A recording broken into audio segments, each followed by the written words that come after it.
तत्संयो रावणीमहे गातुं यज्ञाय गातुं यज्ञमदे देवी स्वस्तिरस्तु नः स्वस्तिर्मानुषेभ्यः बुद्ध्वादिगातो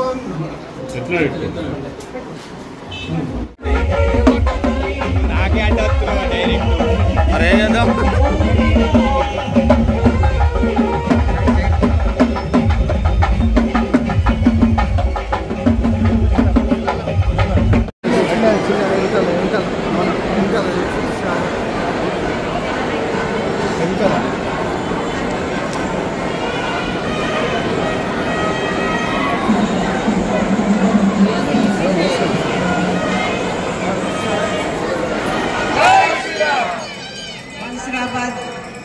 అక్కలకి అన్నలకి చెల్లెళ్ళకి తమ్ముళ్ళకి అందరికీ నా హృదయపూర్వక నమస్కారాలు.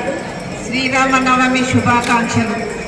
మనం ఈ శ్రీరామనవమి ఒక ప్రత్యేకంగా జరుపుకుంటున్నాం. ఈ శ్రీరామనవమి ఎందుకంటే అయోధ్యలో కొత్త గుడి కట్టి ప్రారంభించినటువంటి వ్యక్తి మోడీ గారు కాబట్టి మళ్ళీ సంవత్సరం వరకు 300 పైన చిలుకుతోటి మోడీ గారు మళ్ళీ ప్రధానమంత్రి కావాలని మనం ఈ శ్రీరామ కళ్యాణం రోజు శ్రీరాముణ్ణి మనందరం ప్రార్థించి మళ్ళీ మోడీ గారిని ప్రధానమంత్రి చేయాలని మీ అందరి ఆశీస్సులు ఉండాలని, అదేవిధంగా మన దేశ సాంప్రదాయం సంస్కృతి ఇదే విధంగా నిలబడాలంటే మళ్ళీ ప్రధానమంత్రి మోడీ గారు ఉండాలి. ఇలాంటి చాలా దేవాలయాలను మనకు కట్టియడానికి కూడా ముందుకొస్తున్నటువంటి వ్యక్తి, మన సాంప్రదాయాలను కూడా గౌరవిస్తున్నటువంటి వ్యక్తి, మన దేశాన్ని కూడా రక్షిస్తున్నటువంటి వ్యక్తి మోడీ గారు కాబట్టి అలాంటి వ్యక్తులకు మనం అండగా ఉండి మనందరి ఆశీస్సులు ప్రధానమంత్రి మోడీ గారికి ఉండాలని, మీ అందరి ఆశీస్సులు కూడా ఇస్తారని కోరుకుంటూ మీ అందరికీ నా యొక్క హృదయపూర్వకంగా నమస్కరిస్తున్నా.